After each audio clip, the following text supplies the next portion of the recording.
Radio Tehran, শুরু হচ্ছে বিশ্ব সংবাদ।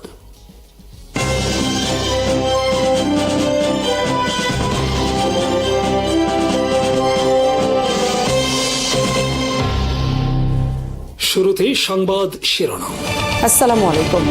যুদ্ধবন্ধে চুক্তির কাছাকাছি ওয়াশিংটন। তেহরান ঘোষণা ডোনাল্ড ট্রাম্পের।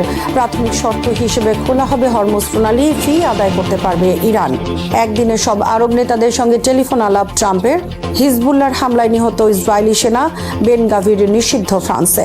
কিয়েভে হাইপারসনিক মিসাইল হামলা রাশিয়ার। পাকিস্তানে শুরু হয়েছে বাংলাদেশের সরকারি কর্মকর্তাদের প্রশিক্ষণ কার্যক্রম। যুক্তরাষ্ট্রের প্রেসিডেন্ট ডোনাল্ড ট্রাম্প বলেছেন, ইরানের সঙ্গে একটি চুক্তি চূড়ান্ত করার ক্ষেত্রে ওয়াশিংটন ও তেহরান অনেক কাছাকাছি পৌঁছে গেছে। খুব শীঘ্রই হরমুজ প্রণালী খুলে দেওয়া হবে, আর এই বিষয়ে দ্রুত একটি ঘোষণা আসতে যাচ্ছে। সিএনএন এর খবরে বলা হয়েছে, কেবলমাত্র হরমুজ প্রণালী খুলে দেওয়ার বিষয়ে দুই পক্ষ প্রাথমিকভাবে একমত হয়েছে। সে অনুযায়ী ইরান ধীরে ধীরে হরমুজ প্রণালী দিয়ে জাহাজ চলাচল স্বাভাবিক করবে। একইভাবে যুক্তরাষ্ট্র ইরানের বন্দর অবরোধ ধীরে ধীরে তুলে নেবে। এছাড়া ইরানের জব্দকৃত কিছু সম্পদও মুক্ত করা হবে। এরপর 30 দিনের মধ্যে ইরানের ইউরেনিয়াম সমৃদ্ধকরণ কর্মসূচি সহ অন্যান্য বিষয়ে আলোচনা করে সমাধানের চেষ্টা করা হবে এবং যুদ্ধ বন্ধ থাকবে এ সময়ের মধ্যে। নিউ ইয়র্ক টাইমসের খবরে বলা হয়েছে, ইরান একটি প্রাথমিক বিবৃতিতে জানিয়েছে তারা তাদের সমৃদ্ধকৃত ইউরেনিয়াম পরিত্যাগ করতে রাজি হয়েছে। তবে কিভাবে কাদের কাছে ইউরেনিয়াম হস্তান্তর করা হবে সে বিষয়ে কোনো চুক্তি করতে এখনো রাজি নয়, কারণ ইরানের সর্বোচ্চ ধর্মীয় নেতা মোস্তফা খামেনি এটা বিদেশে পাঠাতে রাজি নয়। তবে হরমুজ প্রণালী খুলে দেওয়ার বিষয়ে দুই পক্ষের একমত হওয়া বিষয়ে ডোনাল্ড ট্রাম্পের দাবি অস্বীকার করেছে ইরান। ইরানের ফার্স্ট নিউজের পক্ষ থেকে বলা হয়েছে, হরমুজ প্রণালী খুলে দেওয়া হবে এটা ঠিক, কিন্তু ট্রাম্প যেভাবে বলছেন সেভাবে নয়। এই প্রণালীর উপর নিয়ন্ত্রণ থাকবে ইরানের। এই প্রণালী আর যুদ্ধের আগের অবস্থার মতো থাকবে না। ইরান এই প্রণালী দিয়ে চলাচলরত জাহাজের উপর ফি আরোপ করবে। এ বিষয়ে দুই পক্ষ একমত হয়েছে, কিন্তু ট্রাম্প সেটা চেপে যাচ্ছেন। ইরান যুদ্ধ বন্ধ করা নিয়ে যুক্তরাষ্ট্রের প্রেসিডেন্ট ডোনাল্ড ট্রাম্পের সঙ্গে শনিবার টেলিফোনে কথা বলেছেন সব আরব নেতারা। এছাড়া পাকিস্তান সহ ইরান যুদ্ধ বন্ধে নিয়োজিত অন্যান্য দেশের নেতৃবৃন্দ কথা বলেছেন ট্রাম্পের সঙ্গে। ডোনাল্ড ট্রাম্প তার ব্যক্তিগত সামাজিক যোগাযোগ মাধ্যমে তাদের নামের তালিকা প্রকাশ করেছেন।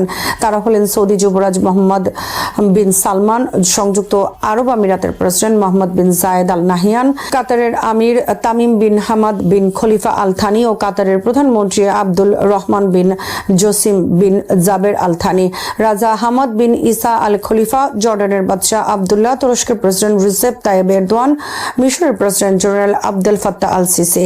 এছাড়া পাকিস্তানের ফিল্ড মার্শাল জেনারেল আসিম মনিরের সঙ্গে কথা বলেছেন ডোনাল্ড ট্রাম্প। সম্প্রতি এসব দেশের নেতা ইরান যুদ্ধ বন্ধে জোর তৎপরতা শুরু করেন।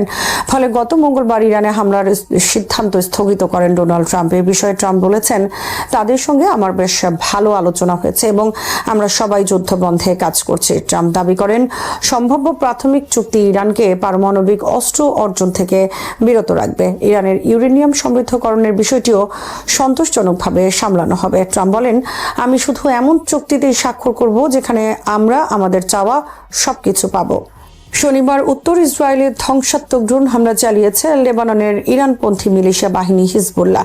হামলায় ইসরায়েলের একজন সৈন্য নিহত ও আরও 2 জন গুরুতর আহত হয়েছে। ইসরায়েলের কয়েকটি অস্ত্রাগারেও এ সময় হিজবুল্লাহর ছোড়া ড্রোন আঘাত করে বলে জানিয়েছে টাইমস অফ ইসরায়েল।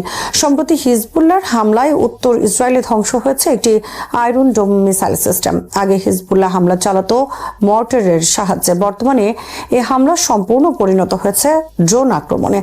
হিজবুল্লাহর এই ড্রোন সক্ষমতায় বর্তমানে অনেকটা দিশেহারা উত্তর ইসরায়েলের আর্মি ও দক্ষিণ লেবাননে অবস্থানরত ইসরায়েলি সেনারা।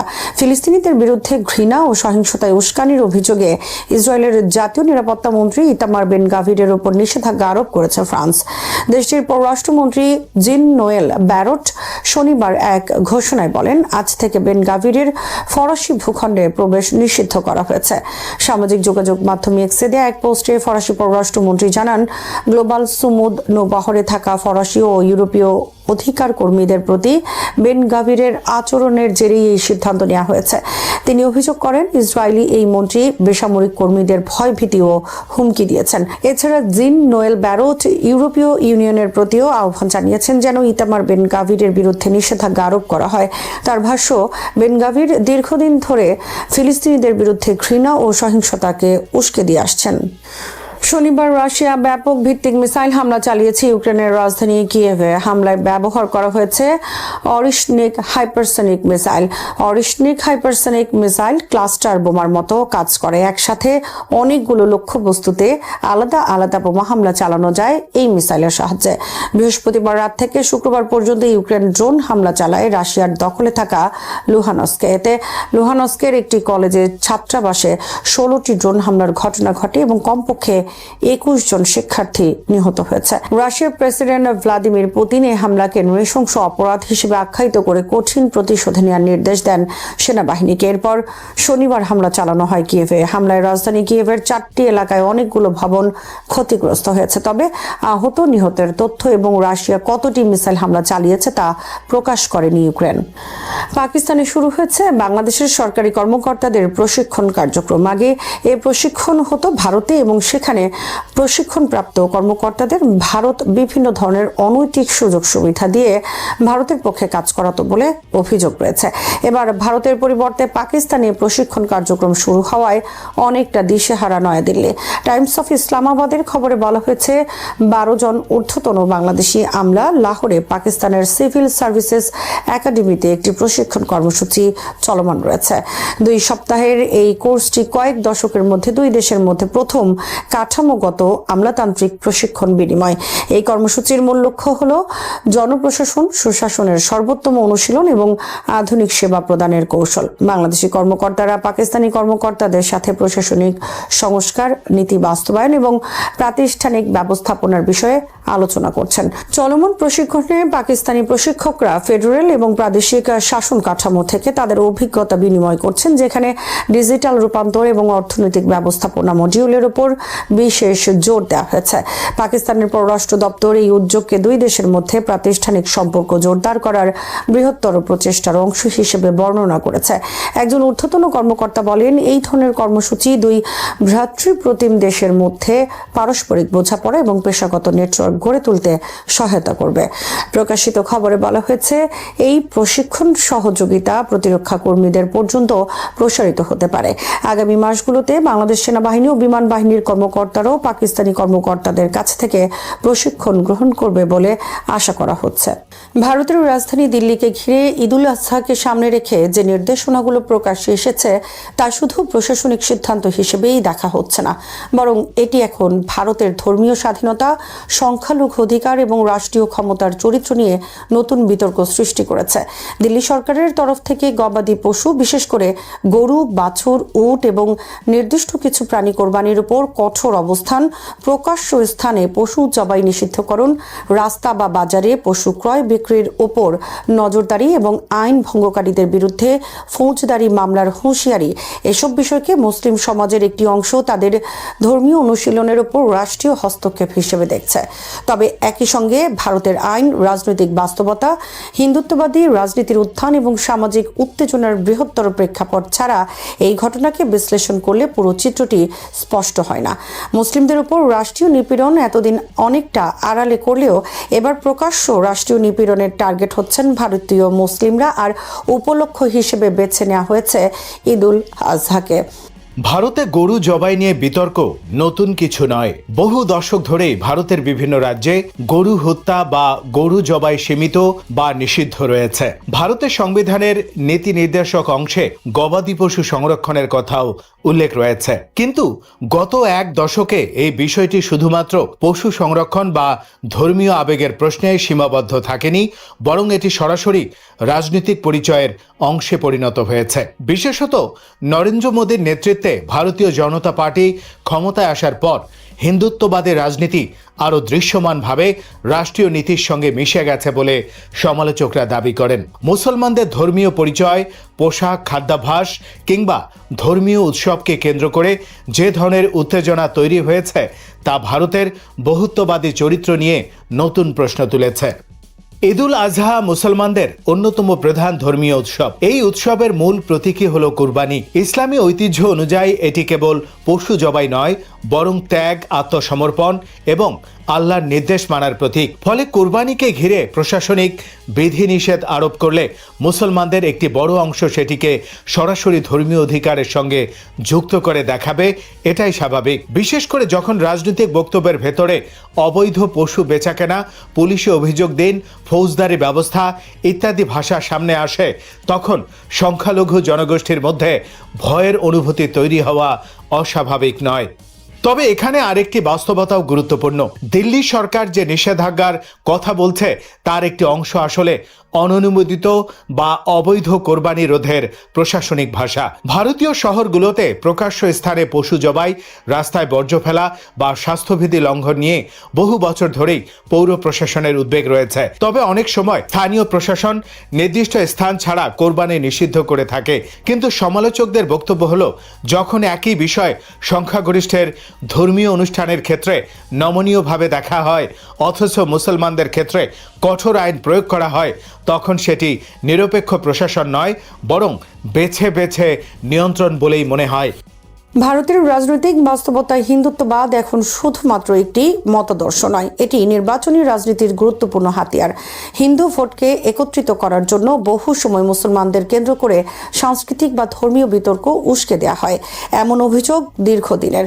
গরু, মসজিদ, হিজাব, আজান কিংবা নাগরিকত্ব আইন, প্রতিটি ইস্যুতে দেখা গেছে রাজনৈতিক মেরুকরণ। দিল্লিতে কোরবানি নিয়ে কঠোর অবস্থানকে অনেকে সেই ধারাবাহিকতার অংশ হিসেবে দেখছেন, কারণ এই ধরনের পদক্ষেপ হিন্দু জাতীয়তাবাদী ভোটারদের কাছে সংস্কৃতি রক্ষার উদ্যোগ হিসেবে উপস্থাপন করা সহজ হয়। কিন্তু এখানে সবচেয়ে বড় ঝুঁকি হলো সামাজিক মেরুকরণ। যখন একটি রাষ্ট্রের সংখ্যালঘু জনগোষ্ঠী মনে করতে শুরু করে যে তাদের ধর্মীয় চর্চা ক্রমাগত সংকুচিত করা হচ্ছে, তখন ক্ষোভ জমতে থাকে। আবার সংখ্যাগরিষ্ঠ সম্প্রদায়ের একটি অংশ যখন বিশ্বাস করতে শুরু করে যে রাষ্ট্র এখন তাদের পক্ষের, তখন সামাজিক ভারসাম্য নষ্ট হয়। ভারতের মতো বহু ধর্ম, ভাষা ও সংস্কৃতির দেশে এই ধরনের উত্তেজনা দীর্ঘমেয়াদে ভয়াবহ পরিণতি ডেকে আনতে পারে। তবে মুসলমানদের অস্ত্র তুলতে বাধ্য করা হচ্ছে, এই ধরনের বক্তব্য অত্যন্ত সংবেদনশীল। ইতিহাস দেখিয়েছে, রাজনৈতিক নিপীড়ন বা বৈষম্যের প্রতিক্রিয়ায় সহিংসতা শুরু হলে সবচেয়ে বেশি ক্ষতিগ্রস্ত হয় সাধারণ মানুষ। ভারতের মুসলমানরা সংখ্যায় বিশাল হলেও রাজনৈতিক ও অর্থনৈতিক বাস্তবতায় তারা বহু ক্ষেত্রে পিছিয়ে রয়েছে। ফলে সংঘাতমুখী পরিস্থিতি তাদের জন্য আরও বিপজ্জনক পরিণতি বয়ে আনতে পারে। একইভাবে উগ্র হিন্দুত্ববাদী গোষ্ঠীগুলোর আক্রমণাত্মক বক্তব্য এবং মুসলিম সমাজের ক্ষোভ, এই দুইয়ের সংঘর্ষ ভারতীয় সমাজকে আরও অস্থিতিশীল করতে পারে। দিল্লির মন্ত্রী কপিল মিশ্রার বক্তব্য রাজনৈতিকভাবে গুরুত্বপূর্ণ, কারণ তিনি অতীতে সাম্প্রদায়িক বিতর্কে আলোচিত ছিলেন। তার কণ্ঠে যখন কঠোর ভাষা শোনা যায়, তখন বিরোধীরা এটিকে শুধুমাত্র প্রশাসনিক নির্দেশ হিসেবে নয়, বরং একটি রাজনৈতিক বার্তা হিসেবেও ব্যাখ্যা করে। বিশেষ করে সামাজিক যোগাযোগ মাধ্যমে এই ধরনের বক্তব্য দ্রুত ছড়িয়ে পড়ে এবং অনেক সময় বাস্তবতার চেয়েও বেশি আতঙ্ক বা উত্তেজনা সৃষ্টি করে। আন্তর্জাতিক দৃষ্টিকোণ থেকেও এই ইস্যু গুরুত্বপূর্ণ। ভারত নিজেকে বিশ্বের বৃহত্তম গণতন্ত্র হিসেবে উপস্থাপন করে। পশ্চিমা বিশ্ব, মুসলিম দেশগুলো এবং মানবাধিকার সংগঠনগুলো দীর্ঘদিন ধরেই ভারতে ধর্মীয় স্বাধীনতার পরিস্থিতি পর্যবেক্ষণ করছে। যদি এমন ধারণা প্রতিষ্ঠিত হয় যে মুসলমানদের ধর্মীয় উৎসব বা আচার অনুষ্ঠান পদ্ধতিগতভাবে বাধাগ্রস্ত করা হচ্ছে, তাহলে ভারতের আন্তর্জাতিক ভাবমূর্তিও চাপে পড়তে পারে। যদিও ভারতের সরকার সাধারণত এসব অভিযোগ অস্বীকার করে এবং বলে যে আইন সবার জন্য সমানভাবে প্রযোজ্য। এখানে আরেকটি দিকও গুরুত্বপূর্ণ। ভারতের মুসলিম সমাজ একক বা অভিন্ন নয়। কেউ আইনি ও সাংবিধানিক পথে প্রতিবাদে বিশ্বাস করে, কেউ রাজনৈতিক সংগঠনের মাধ্যমে প্রতিরোধ গড়ে তুলতে চায়, আবার কেউ সামাজিক সম্প্রীতির পক্ষে নরম অবস্থান নেয়।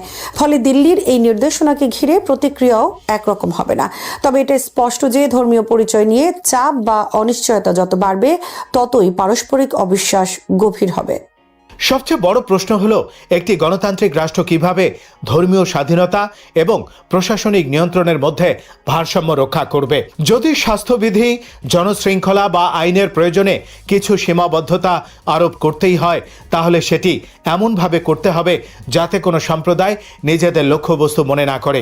অন্যদিকে রাজনৈতিক দলগুলো যদি ধর্মীয় অনুভূতিকে নির্বাচনী কৌশল হিসেবে ব্যবহার করতে থাকে, তাহলে সেই ক্ষতি শেষ পর্যন্ত পুরো সমাজকেই বহন করতে হবে। ভারতের বর্তমান পরিস্থিতি দেখাচ্ছে যে দেশটি কেবল রাজনৈতিক প্রতিযোগিতার মধ্য দিয়ে যাচ্ছে না, বরং তার সাংবিধানিক পরিচয় নিয়েও এক ধরনের টানাপোড়েন চলছে।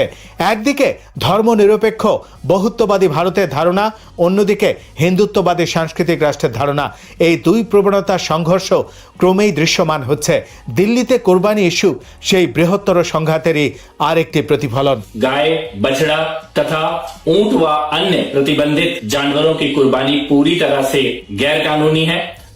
পরিশেষে বলা যায়, কুরবানি নিয়ে দিল্লি সরকারের কঠোর অবস্থানকে কেউ প্রশাসনিক প্রয়াস হিসেবে দেখবে, কেউ ধর্মীয় অধিকার হস্তক্ষেপ হিসেবে দেখবে। কিন্তু বাস্তবতা হলো এই ধরনের সিদ্ধান্ত এমন এক সমাজে নেওয়া হচ্ছে যেখানে ধর্মীয় পরিচয় এখন গভীরভাবে রাজনৈতিক হয়ে উঠছে। ফলে আইন প্রয়োগের প্রতিটি পদক্ষেপও রাজনৈতিক অর্থ বহন করছে। আর এই পরিস্থিতিতে সবচেয়ে জরুরি বিষয় হলো সংযম, ন্যায়সঙ্গত আইন প্রয়োগ এবং আন্তঃসাম্প্রদায়িক বিশ্বাস পুনর্গঠন।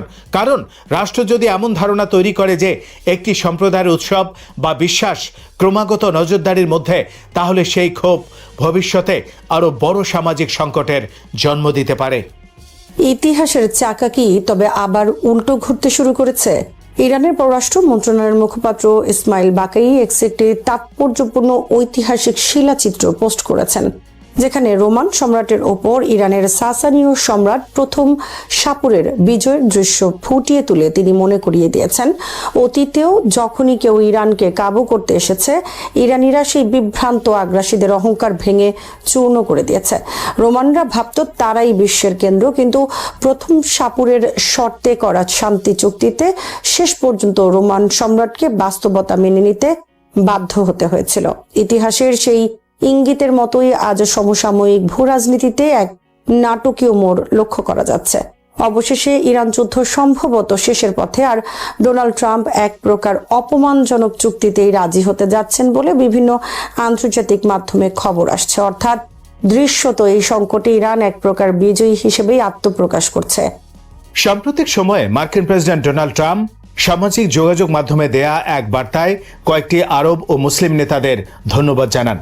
তিনি দাবি করেন তাদের মধ্যস্থতায় ইরানের সঙ্গে একটি গুরুত্বপূর্ণ সমঝোতার পথ তৈরি হয়েছে এবং খুব শিগগিরই এই সংক্রান্ত আনুষ্ঠানিক ঘোষণা আসতে পারে। ট্রাম্পের বক্তব্যে সবচেয়ে বেশি আলোচনায় এসেছে একটি বিষয়, তিনি কোথাও ইরানের পারমাণবিক কর্মসূচি এবং ব্যালিস্টিক মিসাইল ইস্যুর উল্লেখ করেননি, বরং তার বক্তব্যের মূল কেন্দ্রে ছিল হরমুজ প্রণালী উন্মুক্ত রাখা এবং আঞ্চলিক স্থিতিশীলতা নিশ্চিত করার প্রশ্ন।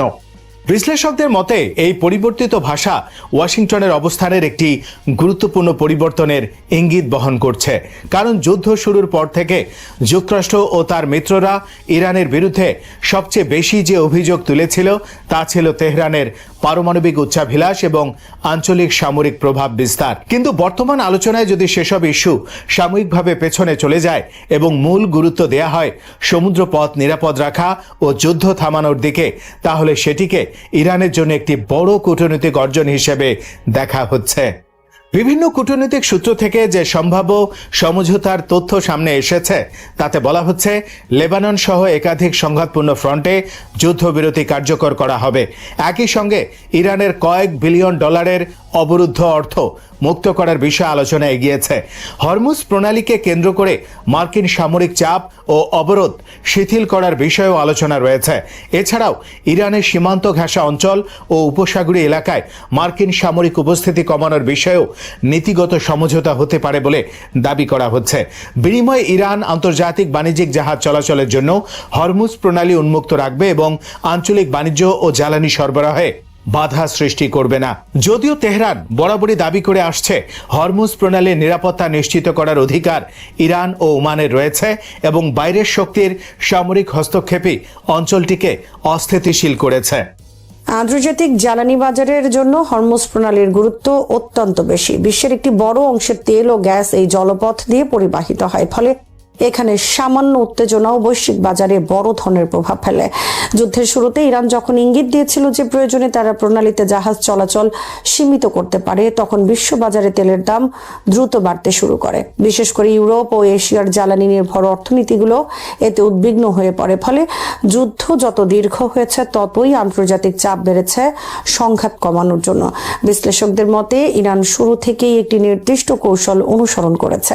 তারা সরাসরি পূর্ণমাত্রার যুদ্ধের দিকে না গিয়ে এমন এক চাপের পরিবেশ তৈরি করেছে যাতে যুক্তরাষ্ট্র ও তার মিত্ররা অর্থনৈতিক ও রাজনৈতিক ঝুঁকির মুখে পড়ে। হরমুজ প্রণালী, আঞ্চলিক প্রক্সি নেটওয়ার্ক এবং জ্বালানি নিরাপত্তার প্রশ্নকে তারা নিজেদের কৌশলগত হাতিয়ার হিসেবে ব্যবহার করেছে। এর ফলে পশ্চিমা জোট বুঝতে পারে দীর্ঘমেয়াদী সংঘাত তাদের নিজেদের জন্য ব্যয়বহুল হয়ে উঠতে পারে। সম্ভাব্য চুক্তির আরেকটি গুরুত্বপূর্ণ দিক হল পারমাণবিক ইস্যুকে তাৎক্ষণিক সংঘাতের বাইরে সরিয়ে রেখে পরবর্তী আলোচনার জন্য সময় নির্ধারণ করা। কূটনৈতিক সূত্রগুলো বলছে, যদি বর্তমান সমঝোতা কার্যকর হয় এবং অবরোধ আংশিক শিথিল করা হয়, তাহলে প্রায় 30 দিন পর নতুন করে পারমাণবিক কর্মসূচি নিয়ে আনুষ্ঠানিক আলোচনা শুরু হতে পারে। অর্থাৎ যুক্তরাষ্ট্র এখনই কঠোর শর্ত আরোপ না করে প্রথমে উত্তেজনা কমানোর পথ বেছে নিতে পারে। এই অবস্থানকে ঘিরে ওয়াশিংটনের ভেতরেও তীব্র বিতর্ক শুরু হয়েছে। মার্কিন কংগ্রেসের রক্ষণশীল ও হাকিস রাজনীতিবিদদের একটি অংশ প্রকাশ্যে এই ধরনের সমঝোতার বিরোধিতা করছে। তাদের দাবি, ইরানের বিরুদ্ধে দীর্ঘদিনের চাপের নীতি এখন ফল দিতে শুরু করেছিল। ঠিক সেই সময় পিছিয়ে আসা যুক্তরাষ্ট্রের দুর্বলতার প্রকাশ হিসেবে দেখা হবে। অনেকে এটিকে অপমানজনক সমঝোতা বলেও আখ্যা দিয়েছেন। বিশেষ করে রিপাবলিকান দলের কট্টরপন্থী অংশ মনে করছে, ইরানের অবরুদ্ধ অর্থ মুক্ত করা এবং সামরিক চাপ কমিয়ে দেয়া তেহরানকে আরও শক্তিশালী করবে। তাদের শঙ্কা, এতে ইরান শুধু অর্থনৈতিকভাবে ঘুরে দাঁড়াবে না, বরং আঞ্চলিক রাজনীতিতেও আরও আত্মবিশ্বাসী হয়ে উঠবে। এদিকে ইসরায়েল এখনো আনুষ্ঠানিকভাবে খুব শক্ত প্রতিক্রিয়া না জানালেও দেশটির রাজনৈতিক ও নিরাপত্তা মহলে এই সমঝোতা নিয়ে অসন্তোষ রয়েছে বলে ধারণা করা হচ্ছে। কারণ ইসরায়েল দীর্ঘদিন ধরেই ইরানের পারমাণবিক কর্মসূচিকে নিজেদের জাতীয় নিরাপত্তার সবচেয়ে বড় হুমকি হিসেবে তুলে ধরেছে। ফলে যদি এমন কোনো সমঝোতা হয় যেখানে পারমাণবিক কার্যক্রমের উপর তাৎক্ষণিক কঠোর নিয়ন্ত্রণ আরোপ করা না হয়, তাহলে সেটি তেল আবিবের জন্য অস্বস্তিকর হওয়াই স্বাভাবিক। বিশ্লেষকরা মনে করছেন, এই পরিস্থিতিতে আঞ্চলিক আরব রাষ্ট্রগুলোর ভূমিকাও অত্যন্ত গুরুত্বপূর্ণ হয়ে উঠেছে। বিশেষ করে আরব আমিরাতের নাম বারবার সামনে আসছে। যুদ্ধের শুরুতে আমিরাতকে ইসরায়েল ঘনিষ্ঠ অবস্থানে দেখা গেলেও পরবর্তী সময়ে তারা সংঘাত নিরসনে সক্রিয় কূটনৈতিক ভূমিকা নিতে শুরু করে। উপসাগরীয় অর্থনীতিগুলো আন্তর্জাতিক বাণিজ্য ও স্থিতিশীল জ্বালানি সরবরাহের উপর নির্ভরশীল হওয়ায় দীর্ঘস্থায়ী যুদ্ধ তাদের জন্য বড় ঝুঁকি তৈরি করেছিল। এছাড়া সাম্প্রতিক সময়ে ইসরায়েলি প্রধানমন্ত্রী বেনিয়ামিন নেতানিয়াহুর কথিত গোপন আমিরাত সফর এবং সেই তথ্য ফাঁস হয়ে যাওয়ার পর দুই দেশের সম্পর্কে সূক্ষ্ম অস্বস্তি তৈরি হয়েছে বলেও বিভিন্ন মহলে আলোচনা রয়েছে। যদিও প্রকাশ্যে উভয় পক্ষই সম্পর্ক স্বাভাবিক রাখার কথা বলছে, তবে আঞ্চলিক নেতৃত্ব ও কৌশলগত প্রভাব বিস্তার নিয়ে নেপথ্যে প্রতিযোগিতা বাড়ছে বলে ধারণা করা হচ্ছে। এই পুরো পরিস্থিতিতে সবচেয়ে বড় প্রশ্ন হয়ে দাঁড়িয়েছে, চূড়ান্ত মুহূর্তে গিয়ে ওয়াশিংটন কি অবস্থান বদলাবে? কারণ ট্রাম্প অতীতেও একাধিকবার হঠাৎ করেই নীতি পরিবর্তন করেছেন। কখনো কূটনৈতিক সমঝোতার কথা বলেছেন, আবার মুহূর্তের মধ্যে কঠোর সামরিক হুমকির দিকেও ফিরে গেছেন। ফলে বর্তমান আলোচনাও শেষ মুহূর্তে ভেঙে যেতে পারে বলে আশঙ্কা উড়িয়ে দেওয়া যাচ্ছে না। তারপরও বর্তমান বাস্তবতায় অনেক পর্যবেক্ষক মনে করছেন, এই সংঘাত ইরানের জন্য রাজনৈতিকভাবে একটি গুরুত্বপূর্ণ অর্জন এনে দিয়েছে। কারণ যুদ্ধের শুরুতে যুক্তরাষ্ট্র ও তার মিত্রদের মূল লক্ষ্য ছিল ইরানের উপর সর্বোচ্চ চাপ তৈরি করা এবং তাদেরকে প্রতিরক্ষামূলক অবস্থানে ঠেলে দেয়া। কিন্তু এই পরিস্থিতি এখন এমন জায়গায় এসেছে যেখানে আলোচনার টেবিলে ইরানের দাবিগুলো গুরুত্ব পাচ্ছে। একই সঙ্গে এই সংকট আবারও দেখিয়ে দিয়েছে যে মধ্যপ্রাচ্যের ভূ রাজনীতিতে কেবল সামরিক শক্তি সবকিছু নির্ধারণ করে না। জ্বালানি নিরাপত্তা, সমুদ্রপথ নিয়ন্ত্রণ, আঞ্চলিক জোট এবং অর্থনৈতিক বাস্তবতাও সমান গুরুত্বপূর্ণ ভূমিকা পালন করে। ইরান এই বাস্তবতাকে ব্যবহার করে নিজেদের অবস্থান শক্ত করার চেষ্টা করেছে এবং আপাতত তারা সেই কৌশলে অনেকটাই সফল হয়েছে বলে মনে করছেন বিশ্লেষকরা। তবে দীর্ঘমেয়াদে এই সমঝোতা কতটা স্থায়ী হবে তা এখনই বলা কঠিন। পারমাণবিক আলোচনা, আঞ্চলিক প্রক্সি রাজনীতি এবং যুক্তরাষ্ট্র ইসরায়েল সম্পর্কের ভবিষ্যৎ অবস্থান এই সমীকরণকে আবারও পরিবর্তন করতে পারে। তবুও আপাতত মধ্যপ্রাচ্যের যুদ্ধ পরিস্থিতি এমন এক পর্যায়ে এসে পৌঁছেছে যেখানে সংঘাতের চেয়ে কূটনৈতিক সমঝোতার সম্ভাবনাই বেশি আলোচিত হচ্ছে। আর সেই সমঝোতার কেন্দ্রবিন্দুতে উঠে এসেছে ইরানের কৌশলগত অবস্থান ও আঞ্চলিক প্রভাবের প্রশ্ন। শ্রোতা বন্ধুরা, বিশ্ব সংবাদে এই ছিল আমাদের সর্বশেষ আয়োজন। সঙ্গে থাকার জন্য আপনাদের সবাইকে অসংখ্য ধন্যবাদ।